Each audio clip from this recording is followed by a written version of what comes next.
Hey, I want to take some time today to discuss a topic that a lot of people have been asking me about. And it's about Officer Greg Anderson in the SeaTac area. Now, those of you that aren't familiar, and I can't imagine there's anyone out there that watches gun channels that isn't familiar, this is an officer in the SeaTac area who spoke out against the lockdowns and how officers are enforcing the lockdowns, and he doesn't believe they have the authority, etc. Well, this has made him the poster child of, the pro-freedom movement. I don't know what movement it is.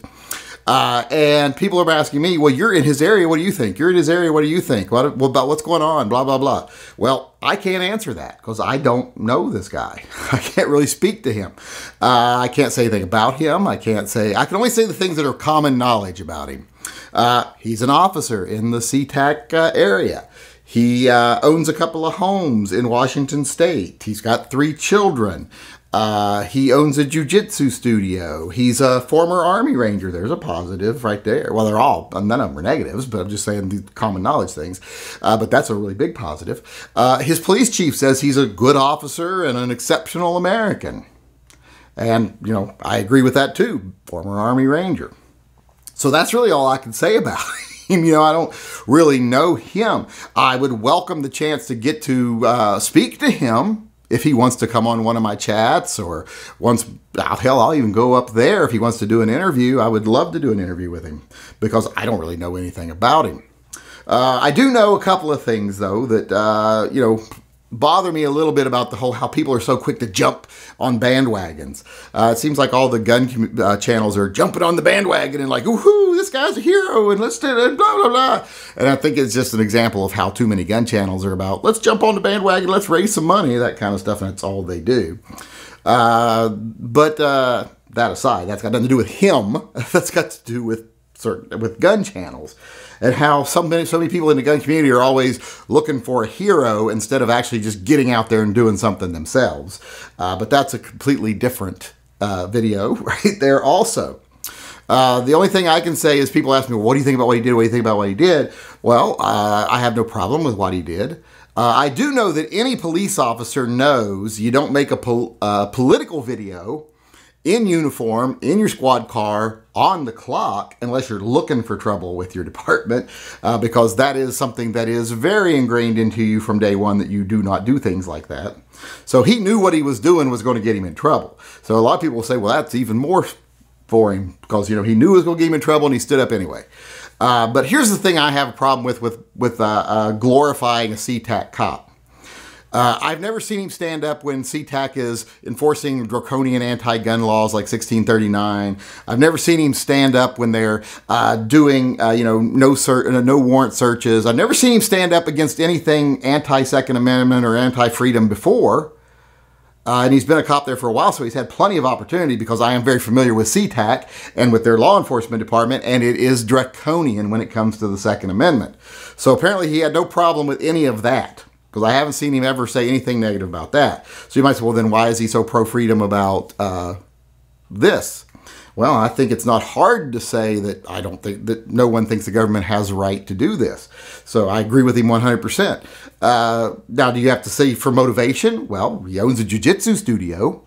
Maybe he's like, I don't like the lockdown because my jiu-jitsu studio is not making any money, and I want this lockdown to be over. So maybe he has a personal interest in not liking the lockdown, but not really caring about your and my Second Amendment rights. So as far as him as a person, I can't say much about him other than he's got some great accolades as far as I'm concerned. And like I said, as a business owner, I'm sure he doesn't like the lockdown. And I'm sure he knew he was going to get in trouble if he did that video. I mean, how could you not know that? Any police officer out there, anyone that's ever been in law enforcement out there, knows you would know you were going to get in trouble for that. So you could look at it either way. You can say, well, what's his motivation for being willing to get in trouble? Or, you could look at it as, hey, even though he knew he was going to get in trouble, he still stood up. But my question is, why not stand up for the Second Amendment? Where have you been during the Second Amendment rallies? Where have you been during other pro-freedom things that the SeaTac violates all the time? So I'm not so quick to jump on his back or suck his dick, either one, because I have other questions I would like to ask. Now, I know a lot of people are saying, oh, but he went and got himself, he's fired now, and he's going to have these legal fees. And I'm like, really? No, he's not. He's going to be represented by the union. And he hasn't been fired. He's on paid leave. So he isn't fired yet. So people don't panic that he's been fired. I mean, if he gets fired, here's the thing. The union will represent him. By contract, they will represent him. If they, in the end, agree to his termination or are, just not successful in defending him from termination, there's not probably any other lawyer that will be able to do so either. So, because, I mean, what he did is a clear violation of the rules. They are within their rights to fire him for subordination if they choose to. Now, the lesson I would say one of us that we should pay attention to here on that end is if they choose to fire him over taking a stand on this issue, but they let cops who are involved in questionable shoots, who enforce, unconstitutional laws and violate people's rights all the time, if they let them go with nothing, and then they fire him over this, that's not going to look good on law enforcement. That's going to look like, hey, we're okay with anything you do unless you disobey orders. If you don't snap to and toe the line when we tell you something, we're going to fire you. We don't care if you kill somebody, or we don't care if you are on the take, and we don't care if any of these other things that they turn a blind eye to all the time. But as soon as you showed that you might not obey orders when we give them to you, if you don't think they're constitutional, you're out of here. If they do fire him, there's a clear signal right there that what police departments are really about.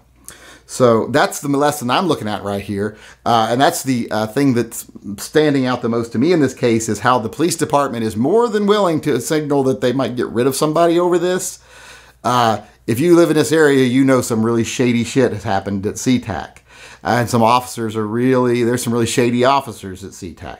They're always at the Capitol in full support of all the stuff like 1639. They've always got people testifying in support of these draconian gun laws. They're just not really a good police department as far as I'm concerned, as far as the Second Amendment is concerned. And as far as individual rights, period, are concerned. So, not a fan of them.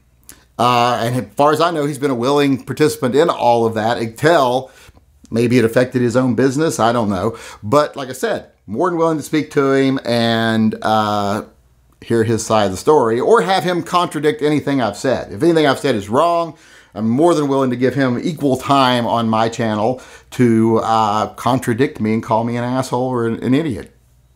I'm okay with that. Happens every day. So there's my thing. The things I see in this whole story is, why are people so quick to jump on things like, oh, there's a hero for the gun community, when really there's no indication whatsoever they're a hero for the gun community? Stop looking for heroes. Start being one. Start getting out there and do stuff. Two, pay attention to the real stories that are going on. To me, the real story here isn't this guy takes a stand of valor. I'll die on this hill, he said. Well, that's funny that you don't die on the Second Amendment hill, but you'll die on this one because it affects probably your personal business. But, so I'm not, like I said, I don't even want to get into that, actually. But, well, I mean, I've already gotten into it many times. I don't need to get into it again. I've already said it in this video. So, but the main thing to look at here is, are departments really willing to turn the other eye, or turn the other cheek when cops do all kinds of illegal shit and enforce all kinds of unconstitutional laws? But the second they indicate that they're not going to toe the line when given unconstitutional orders, they're out of there. Because if that's their message, we need to pay attention. We need to remember it. And we need to stop kissing the ass and licking the boots of police officers, because they're very clearly showing us here what they're really all about.